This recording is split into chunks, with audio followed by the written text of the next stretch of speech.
جی اعوذ باللہ من الشیطان الرجیم، بسم اللہ الرحمن الرحیم۔ حضرت یہ کتابیں کاپیاں بند کر دیں ورنہ بات سمجھ میں نہیں آئے گی۔ ماضی کے کتنے وزن پڑھے آپ نے؟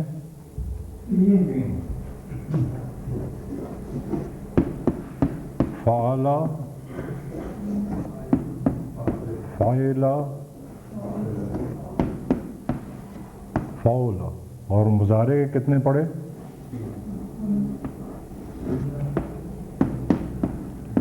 یفعلو،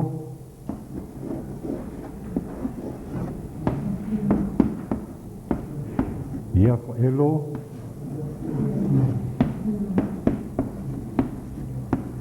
یفعلو۔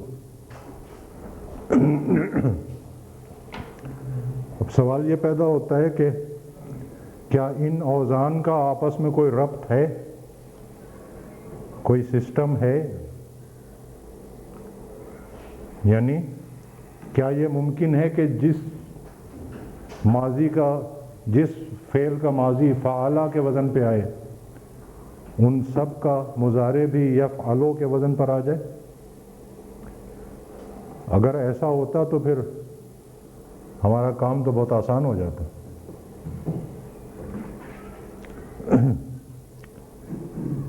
اور کام آسان ہونے کا مطلب یہ ہے کہ ثواب میں کمی ہو جاتی۔ نمبر تو پھر اتنے ہی آتے جتنے آنے، نمبر میں کوئی فرق نہیں پڑتا، البتہ یہ کہ ثواب کم ہو جاتا۔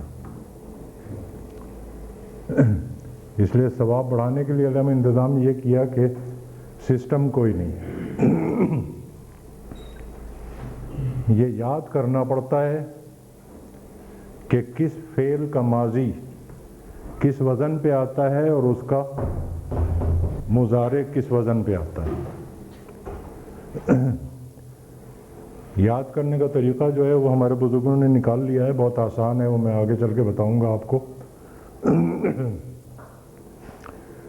لیکن انہوں نے ایک آسانی اور پیدا کی ہمارے لیے کہ جب انہوں نے اس سارے افعال میں اپنا مائکروسکوپ لگایا اور چھان پھٹک کی تو انہوں نے نوٹ یہ کیا کہ جتنے افعال ماضی کے فعولا کے وزن پہ آتے ہیں ان سب کا مضارع یفعلو کے وزن پر آتا ہے، نو ایکسیپشن۔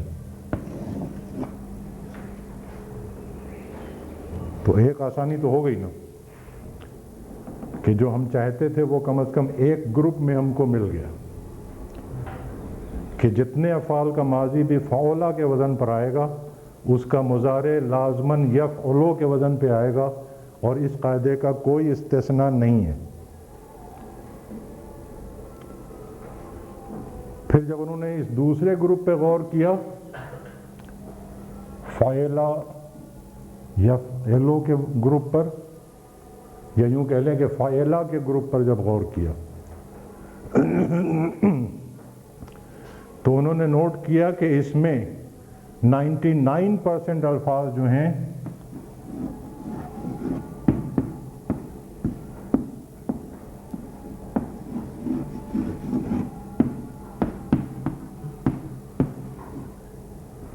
وہ یفعلو کے وزن پر آتے ہیں، اور یہ 1% بھی میں احتیاطاً کہہ رہا ہوں اس لیے کہ عربی ادب کا پتہ نہیں ہے، اس میں شاید 1% الفاظ آ جائیں جو اس وزن پر نہیں آتے، فعلا یفعلو کے وزن پر۔ لیکن جہاں تک قرآن مجید کا تعلق ہے، میں نے ایگزیکٹ گنتی تو نہیں کی ہے لیکن یہ مجھے بڑا کلیئر اندازہ ہے کہ وہ جو ایکسیپشن ہے وہ ڈبل فیگر میں نہیں پہنچتا، بمشکل 7، 8، حد 9 الفاظ ایسے ملیں گے قرآن مجید میں جو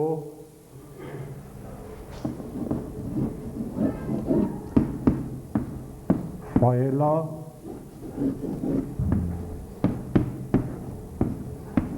یفعلو کے وزن پر آتے ہیں، اور اس گروپ میں فاعلہ یفعلو استعمال نہیں ہوتا۔ اس لیے میں کہہ رہا ہوں 99% الفاظ جو ہیں وہ یہاں آ جاتے ہیں فعلا یفعلو میں. اور کوئی آدمی اگر قرآن مجید کو آبزرو کر کے وہ 6-7 الفاظ یاد کر لے جو فعلا یفعلو کے وزن پر آتے ہیں تو پھر یہ پورا گروپ جو ہے یہ فعلا یفعلو میں چلا جاتا ہے. البتہ یہ جو گروپ ہے فعلا والا، اس میں تینوں لفظ گروپ استعمال ہوتے ہیں.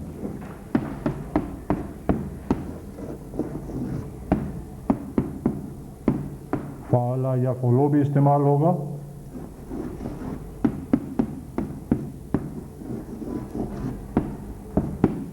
فعلا یفعلو بھی استعمال ہوگا، اور فعلا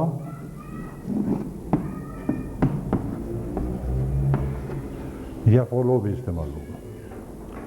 تو اصل میں جو یاد کرنے کی ضرورت پڑتی ہے وہ یہاں ہے بس.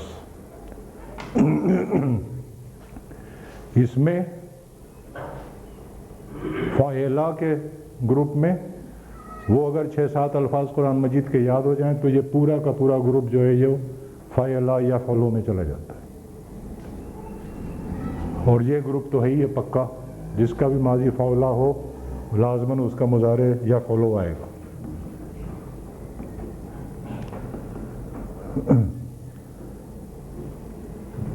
تو اب یہ گروپ ہے یاد کرنے والا. اصل میں یاد کس طرح کرنا ہے، اس کی ترکیب جو ہمارے علماء کرام نے بتائی ہے وہ بہت آسان ہے. ابھی تک ہم کس طرح یاد کرتے تھے کہ فرحہ مانے خوش ہونا، کتبہ مانے لکھنا، یہی یاد کر رہے تھے نا. اب بس اس طرح یاد کرنا ہے کہ فرحہ یفرحو مانے خوش ہونا، کتبہ یکتبو مانے لکھنا، قدمہ یقدمو مانے آنا، حسنہ یحسنو مانے خوبصورت ہونا. یعنی ماضی اور مضارع دونوں بول کے پھر معنی بولے جائیں تو آدمی کو یاد ہو جاتا ہے کہ ماضی کس وزن پہ ہے اور مضارع کس وزن پہ ہے. اور یہ یاد کرنے والا مسئلہ بہرحال ہر زبان میں ہوتا ہے. انگریزی میں جو 3 ٹینسز ہیں، پہلا ٹینس ہے اور پھر پاسٹ ٹینس ہے اور پھر پاسٹ پارٹیسپل ہے، ان کا بھی آپ کوئی قاعدہ نہیں ہے، کوئی سسٹم نہیں ہے. یعنی یہ جو تھوڑا بہت سسٹم ہمیں یہاں مل گیا ہے وہ وہاں یہ بھی نہیں ہے. وہاں تو ہر فعل کا پاسٹ اور پارٹیسپل بول کے یاد کرنا تھا. گو وینٹ گون ہے کوئی ربط آپس میں؟ یاد کرنا پڑتا ہے کہ گو کا پاسٹ ٹینس وینٹ ہے اور پاسٹ پارٹیسپل گون ہے.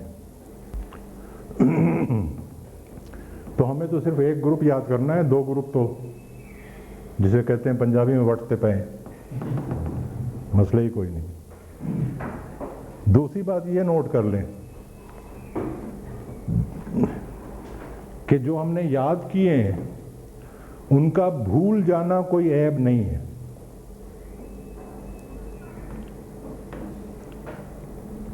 جس طرح سے انگریزی الفاظ کے اسپیلنگ ہم یاد کرتے ہیں اور پھر وہ اسپیلنگ بھول جاتے ہیں، بھول جانا کوئی عیب نہیں ہے. البتہ غلط اسپیلنگ لکھنا عیب ہے. مطلب یہ ہے کہ اگر لکھتے وقت آپ کو کسی لفظ میں شک پڑ جائے کہ آئی ای ہے یا ای آئی ہے، اور ریلیو میں وی کے بعد ای آئے گا کہ نہیں آئے گا، شک پڑ جاتا ہے تو پھر کیا کرتے ہیں؟ ڈکشنری دیکھتے ہیں. تو بھول گئے یہ کوئی عیب نہیں ہے. ہاں اگر شک پڑ گیا اور بھول گئے اور ڈکشنری کنسلٹ کیے بغیر غلط اسپیلنگ لکھ دی، یہ عیب ہے. بالکل اسی طرح سے یہ جب ہم افعال یاد کرتے ہیں، فرحہ یفرحو مانے خوش ہونا. اب یہ تو یاد ہے کہ خوش ہونا مانے ہیں، لیکن یہ بھول گئے کہ فرحہ یفرحو آئے گا یفرح آئے گا. کتبہ مانے لکھنا تو یاد ہے، لیکن یہ بھول گئے کہ کتبہ یکتبو آئے گا کہ کتبہ یکتبو آئے گا یا کتبہ یکتبو آئے گا. تو اس صورت میں پھر ڈکشنری کنسلٹ کر لیں، لکھیں صحیح. اور ابھی تو تھوڑے سے الفاظ ہوں گے، انشاءاللہ ایسی کوئی پرابلم نہیں ہوگی. یہ تو میں آئندہ کے لیے بتا رہا ہوں، اللہ کرے کہ آپ لوگ اس مرحلے تک پہنچیں کہ زیادہ سے زیادہ لکھنے کا موقع ملے، اور پھر بھولیں آپ اور پھر ڈکشنری کنسلٹ کریں. تو اب آپ اس اسٹیج پہ آ گئے ہیں کہ عربی ڈکشنری کنسلٹ کرنا بھی آپ کو آ گیا ہے، صرف آپ کو پتہ نہیں ہے. دیکھیں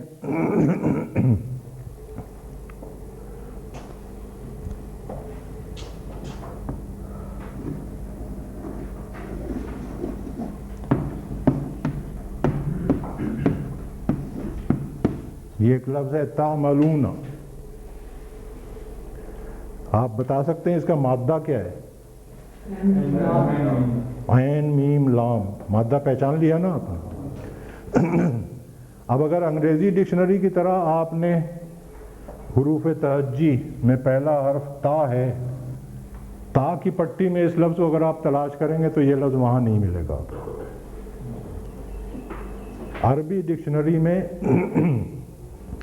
حروف تہجی کی ترتیب تو ہے، لیکن وہ ترتیب مادوں کی ہے. یہ کہ تا تو علامت مضارع ہے، مضارع ہے. مادہ عین میم لام ہے. اونا صیغہ کی علامت ہے. مادہ عین میم لام ہے. تو عین میم لام میں آپ دیکھیں گے تو یہ لفظ وہاں آپ کو ملے گا مادے میں، عین میم لام میں. اور اب سوال یہ پیدا ہوتا ہے کہ عین میم لام کا مادہ جو ہے، اس کا ماضی کس طرح آتا ہے، مضارع کس طرح آتا ہے، یہ ڈکشنری میں کس طرح لکھا جائے.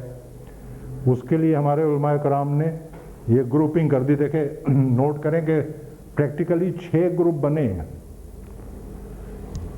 فعلا کے 3 گروپ بنے، فعلا یفعلو، فعلا یفعلو اور فعلا یفعلو. 3 یہ ہو گئے، اور 2 گروپ یہ بنے، فعلا یفعلو اور فعلا یفعلو. 5 ہو گئے، اور 6 یہ فعلا یفعلو. ہمارے علماء کرام نے یہ کیا کہ ہر گروپ کے ایک لفظ کو یا ایک فعل کو کہہ لیں، اس گروپ کا نمائندہ مقرر کر دیا. مثال کے طور پر فعلا یفعلو کے وزن پر بہت سارے افعال استعمال ہوتے ہیں. ان میں سے ایک فعل ہے جسے کہتے ہیں فتح یفتح مانے کھولنا. ان فتح یفتح کو انہوں نے اس گروپ کا نمائندہ بنا دیا، اور اس گروپ کا نام رکھ دیا انہوں نے باب فتح، اور اس کا ایبریویشن فا.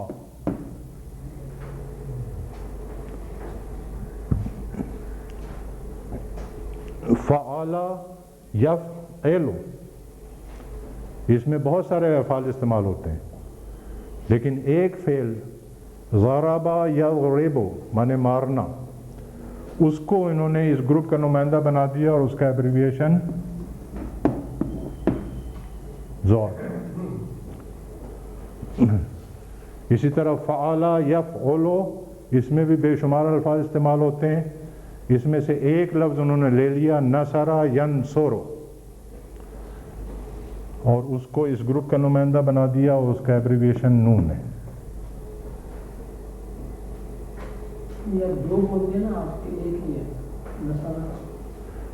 ماضی اور مضارع، یہی تو بتانا. اب یاد کرنے کا طریقہ جو ہے وہ یہ ہے کہ ماضی اور مضارع دونوں بولے جائیں اور معنی یاد کیے جائیں، تو وہ عین کلمے کی حرکت خود بخود یاد ہو جائے گی کہ ماضی میں کیا ہے اور مضارع میں کیا ہے.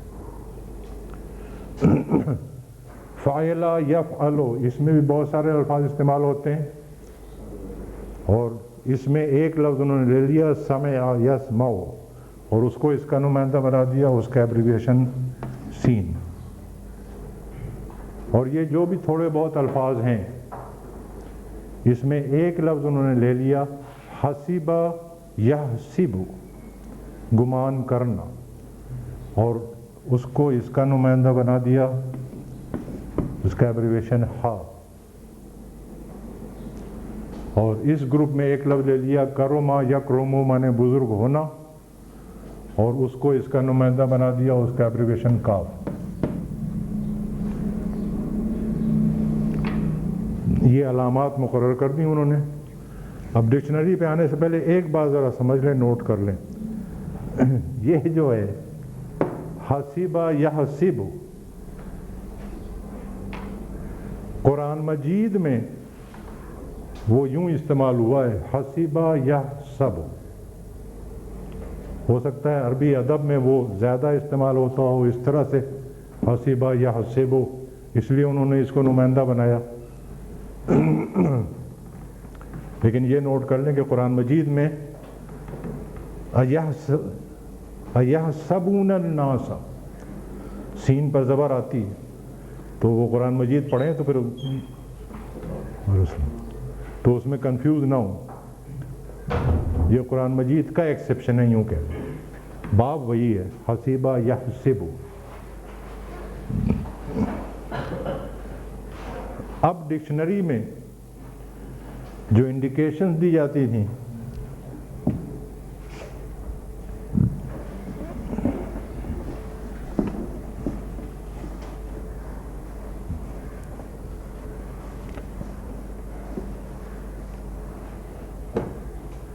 جو بہت پرانی ڈکشنریاں ہوتی تھیں، اب وہ تو پتہ نہیں وہ ہوتی ہیں کہ نہیں ہوتی ہیں، اس میں مادہ دیتے تھے اور آگے نون بنا دیتے تھے، اور پڑھنے والا سمجھ جاتا تھا۔ کیا سمجھتا تھا بھلا؟ کتب یکتب،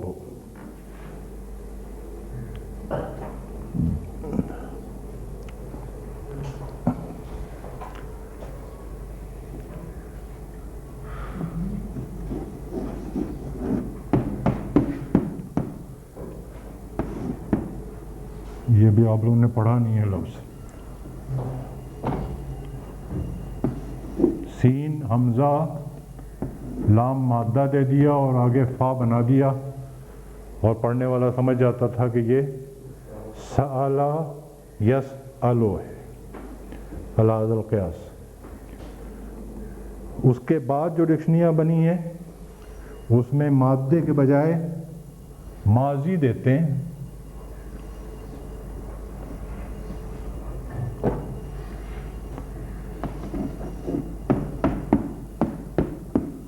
اس طرح سے، اور آگے نون بنا ہوتا ہے۔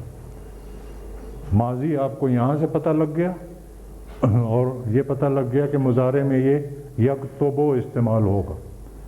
اسی طرح سے ماضی دے دیں گے سألا، اور آگے فا بنا ہوگا، اس سے معلوم ہو جائے گا کہ یہ سألا یسألو ہے۔ اور اب کچھ لیٹسٹ ڈکشنریاں آ رہی ہیں جس میں یہ باب کے ایبریویشن لکھنے کے بجائے وہ یہ کر دیتے ہیں۔ اس کا مطلب سمجھ میں آ گیا آپ کے کہ ماضی میں تو عین کلمے کی حرکت لکھی ہوئی ہے، یہ حرکت جو ہے یہ مضارع کے عین کلمے کی ہے۔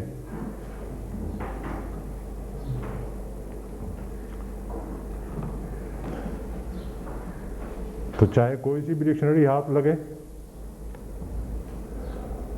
ڈکشنری میں سے اب آپ اس کے مفہوم سمجھ سکتے ہیں۔ ویسے ہم نے جو طریقہ اختیار کیا ہے وہ درمیانہ ہے،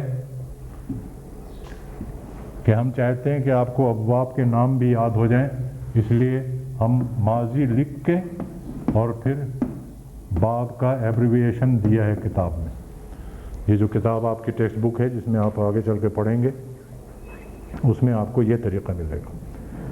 اور اس کی وجہ یہ ہے کہ ابھی بھی جو عام عربی ڈکشنریاں جسے ہم کہتے ہیں عربی ٹو اردو، اس میں زیادہ تر یہی سسٹم ابھی رائج ہے. وہ لیٹسٹ سسٹم ابھی عربی ٹو اردو کی ڈکشنری میں بہت کم آیا ہے.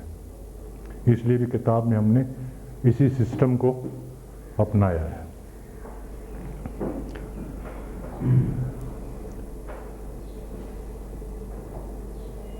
ایک دو باتیں اور اگر وہ ضروری نہیں ہے لیکن ذہن میں پڑ ہی رہے ہیں تو اچھا ہے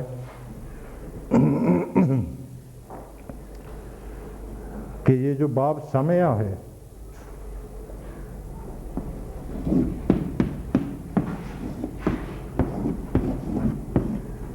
فرحہ یفرح،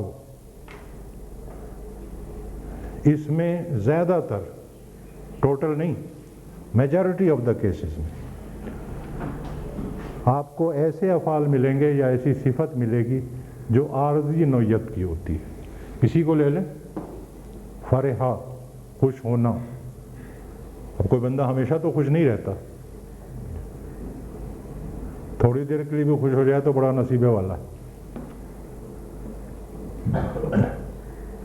سمعہ خود یہ لفظ جو ہے سمعہ، سننا، یہ عارضی نوعیت کی چیز ہے.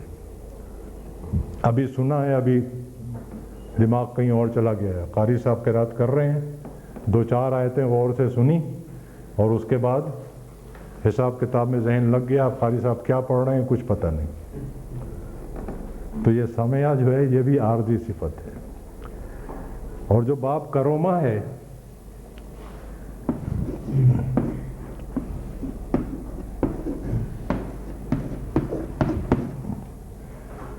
اس میں جو صفت آتی ہیں وہ پرماننٹ، جسے کہتے ہیں پرپیچول ہوتی ہیں. بزرگ ہونا، عام طور پر کسی کو بزرگی نصیب ہو جائے تو پھر وہ بزرگ ہی رہتا ہے.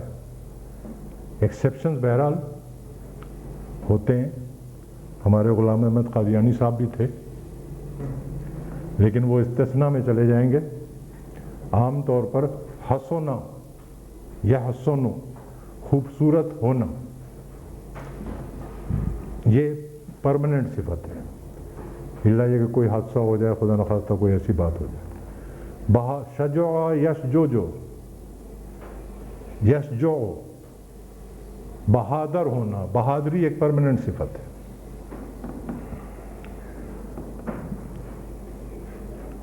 اور کتاب میں باب فتح کی ایک کوالٹی لکھی ہوئی ہے کہ اس میں حروف حلقی آتے ہیں. حروف حلقی سمجھ لیں پہلے یہ کیا ہوتے ہیں.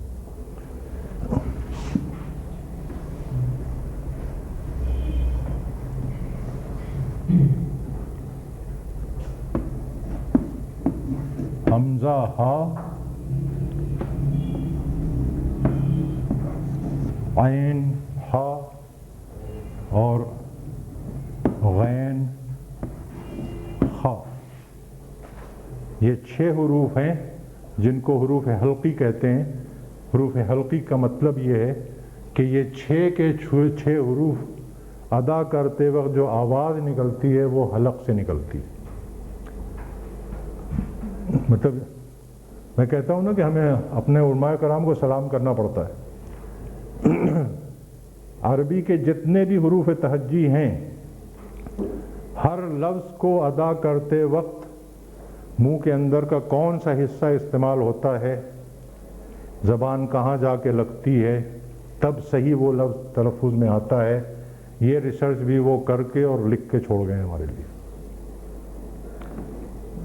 ان میں سے ایک یہ ہے کہ یہ 6 حروف ایسے ہیں جن کو ادا کرتے وقت آواز حلق سے نکالنی ہوتی ہے، نمبر 1. اور ان کی باریک بینی دیکھیں. یہ جو ڈویژن ہے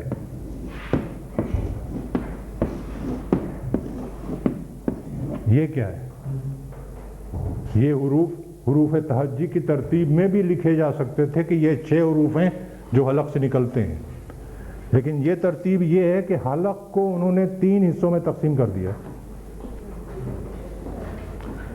سب سے نچلا حصہ جو ہے یہ، یہاں سے یہ دو لفظ نکلتے ہیں حمزہ ہا. اگر کسی کو موسیقی سے دلچسپی ہے تو یہ دو حروف کا مخرج جو ہے وہ کھرج جسے کہتے ہیں، کھرج سے نکلتے ہیں یہ دو لفظ. حلق کا سب سے نچلا حصہ، اور یہ دو لفظ جو ہیں عین اور ہا، یہ حلق کے درمیانی حصے سے نکلتے ہیں. اور یہ دو لفظ جو ہیں غین اور خا، یہ حلق کے بالکل اوپر کے حصے جہاں کوا آ کے لگتا ہے. کوا کہتے ہیں یا کیا کہتے ہیں اس کو، وہ جو تھوڑا سا ایک لٹکا ہوا ہے، کوا ہی کہتے ہیں، وہاں سے آ کے نکلتا ہے. اس حساب سے انہوں نے تقسیم کر دیا ہے. یہ 6 حروف حلقی ہیں، اور باب فتحہ میں حروف حلقی ضرور ہوتا ہے، لیکن اس کا کنورس درست نہیں ہے. یہ بات اصل میں اتنی لمبی تفصیل میں نے اسی لیے باندھی، یہ نوٹ کر لیں. کنورس درست ہونے کا کیا مطلب، نہ درست ہونے کا کیا مطلب ہے کہ یہ لازمی نہیں ہے کہ جہاں بھی حرف حلقی آ جائے وہ لازماً باب فتحہ ہوگا. جیسے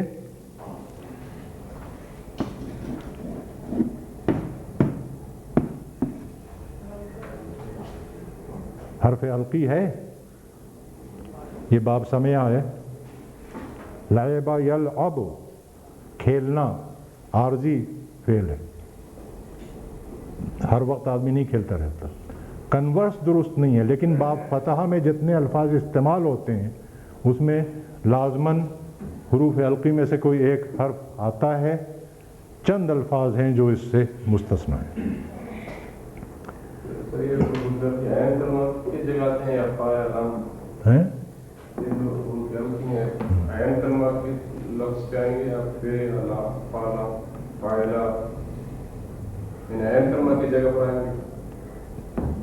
یہاں پہ تو لعبہ میں تو عین فا عین لام، اب اتفاق سے یہ عین کلمہ عین ہی کلمہ ہے، لیکن ہر لفظ میں تو یہ نہیں ہوگا.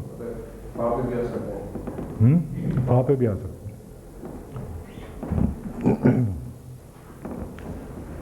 بہرحال اب ہم تھوڑی سی مشق کریں تاکہ جو کچھ ہم نے سمجھا ہے اس کی پریکٹس ہو جائے.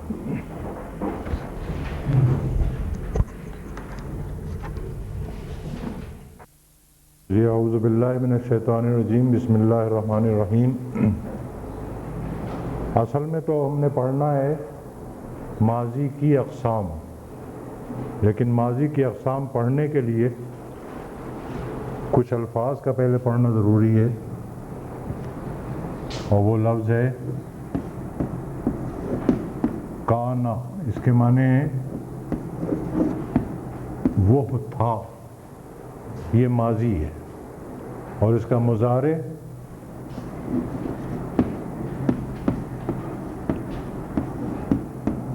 یکون،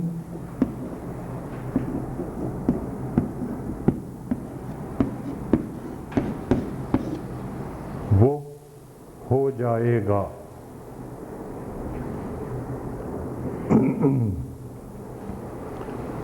ابھی ہم آگے چل کے دیکھیں گے کہ یکونو ویسے مضارع تو ہے، ٹیکنیکلی اگر ترجمہ کیا جائے تو دونوں بنے گا وہ ہو جاتا ہے یا وہ ہو جائے گا، لیکن استعمال اس کا عام طور پر مستقبل کے ہی لیے ہوتا ہے. اور اس کی گردان ہوتی ہے فعل کی طرف سے. البتہ کچھ صیغے ہیں جن کو ہم کہہ لیں کہ خلاف قاعدہ آتے ہیں. خلاف قاعدہ تو کہنا درست نہیں ہے، اس لیے کہ اس کا بھی قاعدہ ہے. وہ قاعدہ چونکہ ہم نے ابھی پڑھا نہیں ہے، وہ انشاءاللہ آگے چل کے پڑھیں گے جب تعلیلات پڑھیں گے، تو اس لیے فی الحال ہم اس کو خلاف قاعدہ کہہ رہے ہیں. تو وہ مقامات ذہن میں نوٹ کر لیں. ویسے تو گردان لکھی ہوئی ہے کتاب میں جہاں پر آپ کو خاص طور سے چینج کو نوٹ کرنا ہے یاد کرنے کے لیے.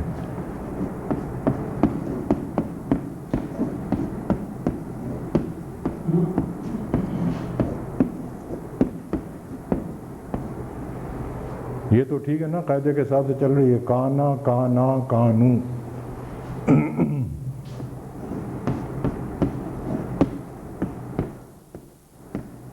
کانت کانتا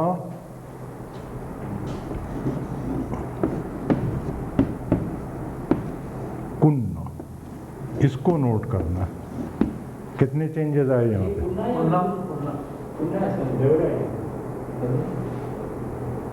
کیا چیز؟ ہاں سوری، کننا. کتنے چینجز آئے؟ ایک تو چینج یہ آیا کہ دیکھیں کاف پر مستقل زبر چلی آ رہی تھی، کانا کانا کانو کانت کانتا، ضمہ آ گئی، نمبر 1. اور نمبر 2 یہ کہ الف گر گیا. یہ 2 چینجز. اور ماضی میں آپ نے دیکھا ہے کہ یہ صیغہ جو ہے جہاں لام کلمہ مجزوم ہوتا ہے وہ پھر آگے تک چلتا ہے، تو یہ سارا پھر آگے ایسے ہی چلے گا. کننا سے کریں گردان، کیا بنے گا؟ کنتا، کنتما، کنتم، کنتی، کنتما، کنتن، کنتو، کننا. آگے پھر اسی حساب سے چلے گی. تو ماضی کی گردان میں یہ مقام نوٹ کرنا ہے آپ نے، جہاں سے یہ چینج آتا ہے، کاف پر ضمہ آتی ہے اور الف گرتا ہے، اور اسی اسٹائل سے پھر باقی آگے کی گردان ہوگی. تو ماضی کی گردان یاد کرتے وقت اس مقام کو نوٹ کریں. مضارع کی گردان میں زیادہ پرابلم نہیں ہے، وہ بھی اپنے حساب سے چلتی ہے.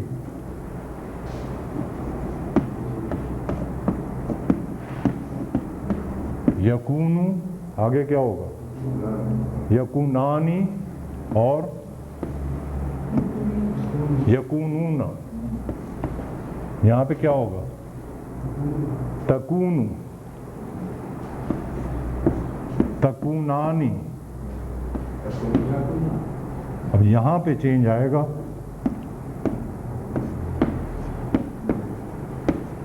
یکن.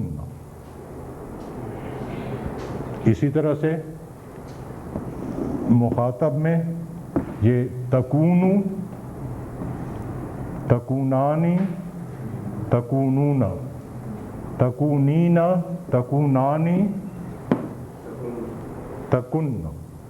بس مضارع میں یہ 2 مقامات ہیں جو نوٹ کرنے ہیں. اور متکلم وہی ہوگا، اکونو، نکونو. مضارع میں بس یہ 2 مقامات ہیں جہاں خاص طور سے یاد کرنا پڑے گا آپ کو کہ یہاں پہ کیا لفظ آ رہا ہے. جمع مؤنث کے دونوں صیغے، اور ماضی میں جمع مؤنث کے صیغے پہ جو چینج آئے گا وہ پھر آخر تک چلے گا.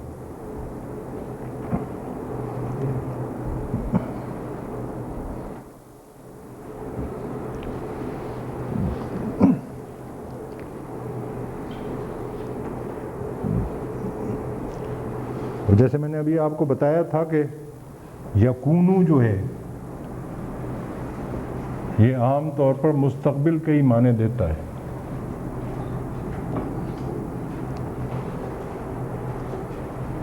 جیسے ہم کہیں حامد کھڑا تھا،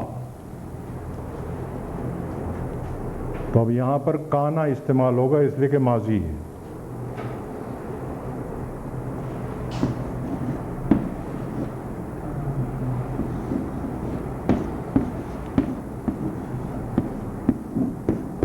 حامد کھڑا ہوگا، اب یکونو استعمال ہوگا.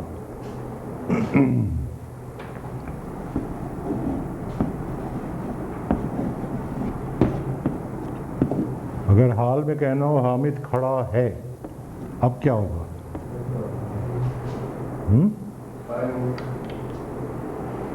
یہ تو آپ پڑھ چکے ہیں نا جملہ اسمیہ. حامد قائم، حال ہو گیا. اس لیے یکونو جو ہے وہ زیادہ تر جو ہے وہ مستقبل کے لیے استعمال ہوتا ہے، اور حال کا مفہوم ادا کرنے کے لیے زیادہ تر جملہ اسمیہ استعمال کیا جاتا ہے. ماضی کا مفہوم استعمال کرنے کے لیے کانا کا ماضی استعمال ہوتا ہے. اس کے قواعد ہیں جو ابھی ہم پڑھیں گے تو پھر یہ چیز آپ کو زیادہ کلیئر ہو جائے گی. لیکن یہ بات نوٹ کر لیں کہ کانا ماضی، یکونو مستقبل، حال کے لیے جملہ اسمیہ.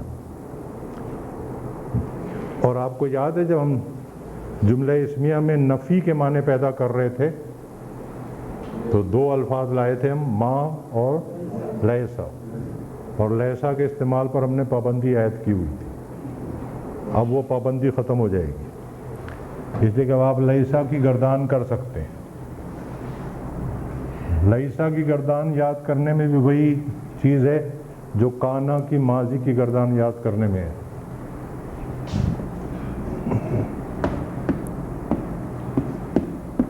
ہاں جی چلیں، لیسا سے آگے لیسا، لیسو، لیست، لیستا. اب یہاں آ کے چینج آئے گا لسن. کیا چینج آیا؟ یا گر گیا ہے.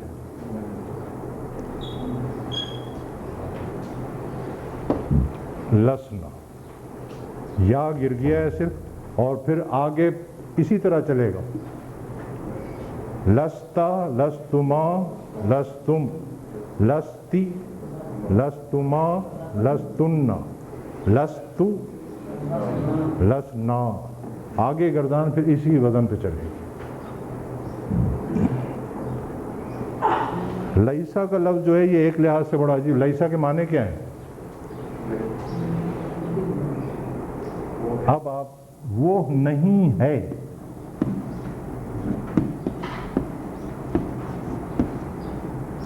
جیسے کانا کے معنی ہم نے کیے وہ تھا، لیسا کے معنی ہیں وہ نہیں ہے. تو اس لحاظ سے لیسا کا لفظ بڑا عجیب ہے کہ اس کی پوری گردان ماضی کی چلتی ہے اور معنی یہ دیتا ہے نفی کے ساتھ حال میں.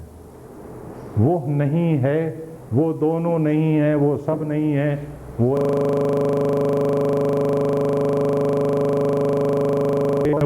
ہے. حال میں چلے گے معنی، گردان چلے گی ماضی کی، اور اس کی مضارع مطلب لیسا کا مضارع استعمال ہی نہیں ہوتا. جب لیسا کا مضارع نہیں استعمال ہوتا تو ظاہر ہے کہ اس کی گردان بھی استعمال نہیں ہوگی.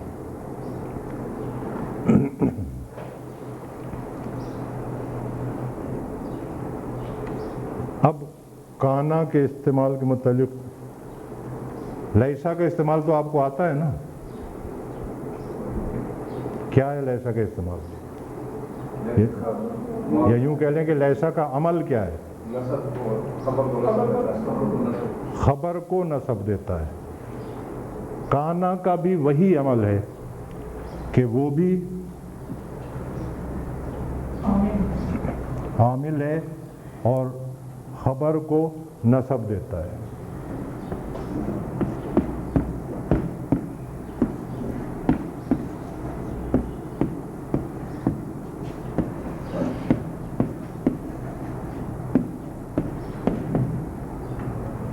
کیا معنی ہوئے؟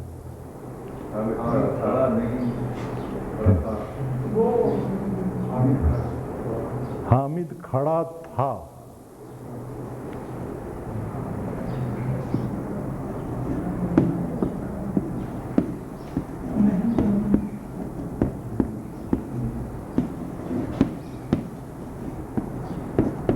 اب کیا معنی ہوں گے؟ حامد کھڑا نہیں ہے.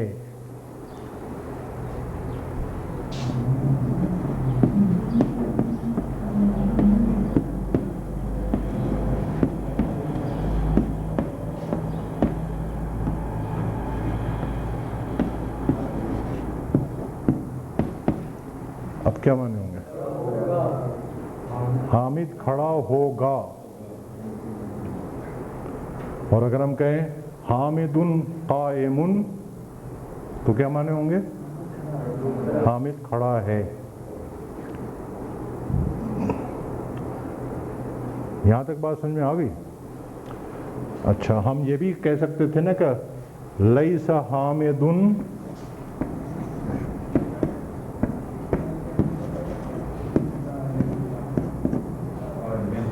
بقائم، لیکن کانا میں ہم یہ نہیں کر سکتے. کانا کی خبر میں با نہیں لگے گا. صرف لیسا کی خبر میں با لگ کے خبر جر میں آتی ہے، معنی میں کوئی تبدیلی نہیں ہوتی. لیکن کانا کی خبر میں با نہیں لگتا، اس کی خبر جو ہے وہ ہمیشہ نصب میں ہی آتی ہے.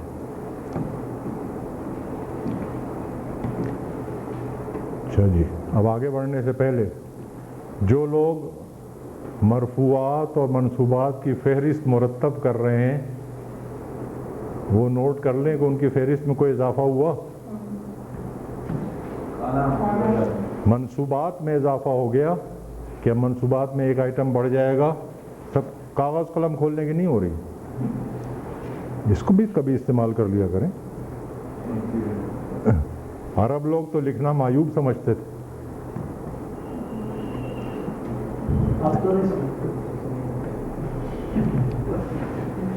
اچھا جی، تو منصوبات کی فہرست میں اب ایک اضافہ ہو جائے گا کہ کانا کی خبر نصب میں ہوتی ہے.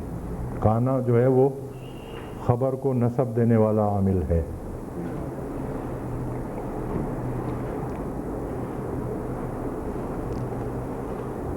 اب آخری بات یہ کہ کانا اور لیسا کی گردان دیکھ لیا آپ نے، یاد کرنا اب آپ کا کام ہے. لیکن گردان آنے کا مطلب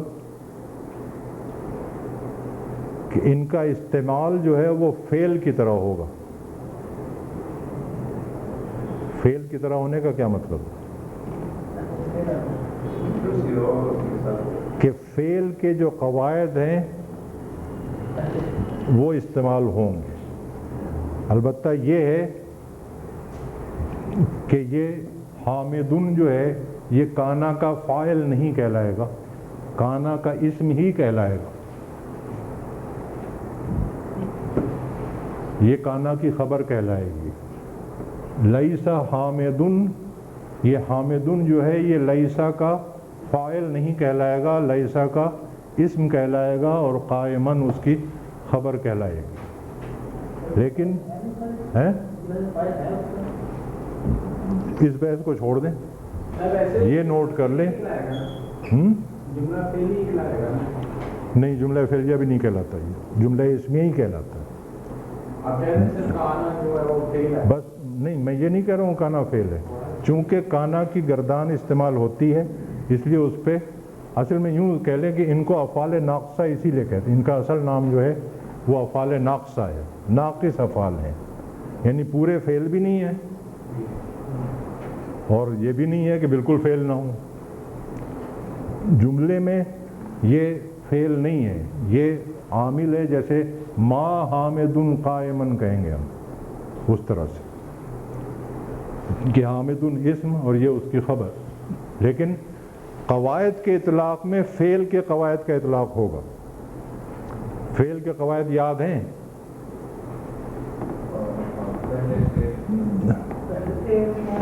ٹیسٹ اب بہت نزدیک آ گیا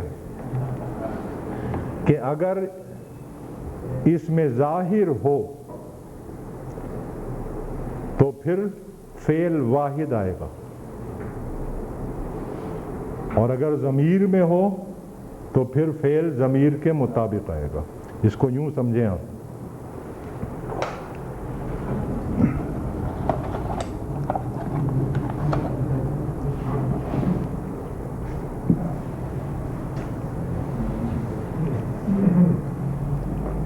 اگر ہم کہیں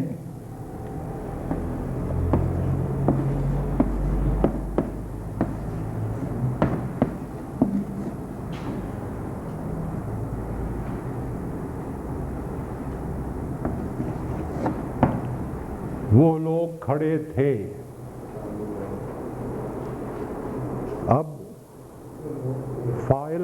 کہاں ہے؟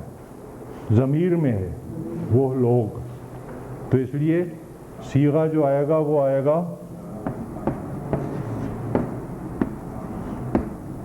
اور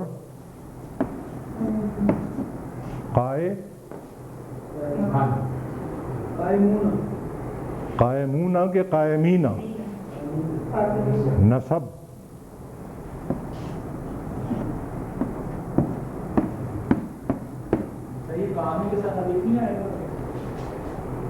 ہاں آئے گا کانو قائمین، وہ لوگ کھڑے تھے، لیکن اگر ہم کہیں کہ اساتذہ کھڑے تھے،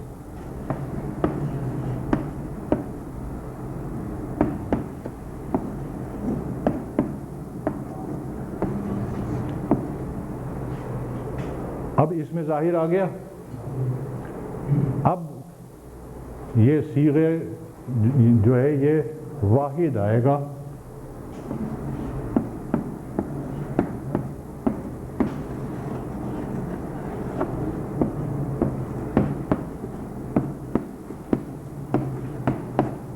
کان المعلمون،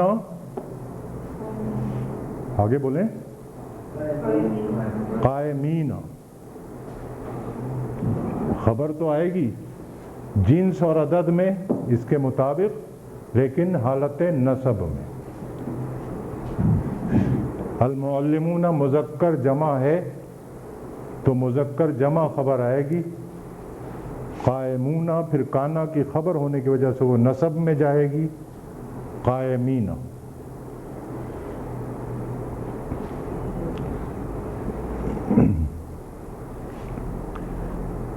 یہ قاعدہ یاد آ گیا؟ اسی طرح سے اگر ہم یہ کہیں کہ وہ لوگ کھڑے نہیں ہیں، اب کیا ہوگا؟ لیسو،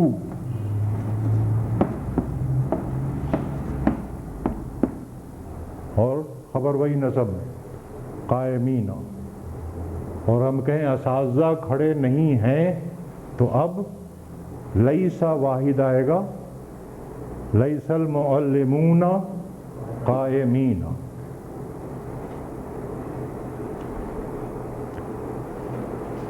فعل کے قواعد میں اور کیا پڑھا تھا؟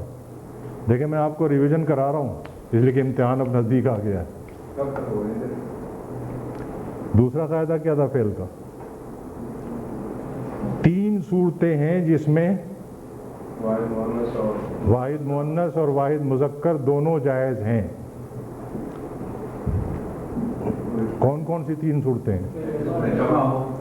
اس میں جمع ہو اور عاقل کی جمع مکسر ہو، اور نمبر 3 مؤنث غیر حقیقی، مؤنث غیر حقیقی۔ وہی 3 اصول یہاں بھی اپلائی ہوں گے۔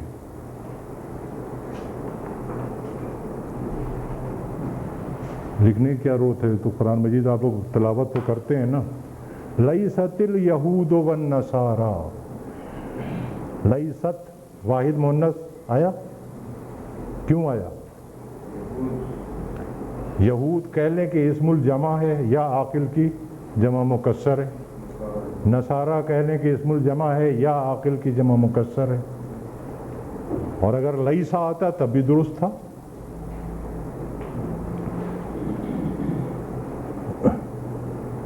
کانت تأتیہم رسلہم بالبینات، آیا کرتے تھے رسول، رسول کی جمع رسل، رسلہم ان کے رسول، بالبینات واضح نشانیوں کے ساتھ۔ کانت واحد مؤنث آیا ہے، کیوں؟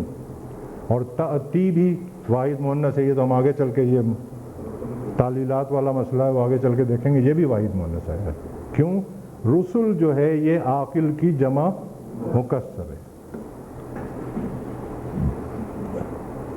اور اگر کانت کے بجائے کانا آ جائے تو بھی جائز ہے۔ تو یہ بات سمجھ میں آ گئی کہ کانا اور لیسا یہ جملہ فعلیہ پہ، جملہ اسمیہ پہ آتے ہیں، داخل ہوتے ہیں، اپنا عمل دکھاتے ہیں کہ خبر کو نصب میں لاتے ہیں، لیکن جہاں تک قواعد کے اطلاق کا تعلق ہے، ان کے استعمال کا تعلق ہے، وہ فعل کے قواعد کے حساب سے استعمال ہوتے ہیں۔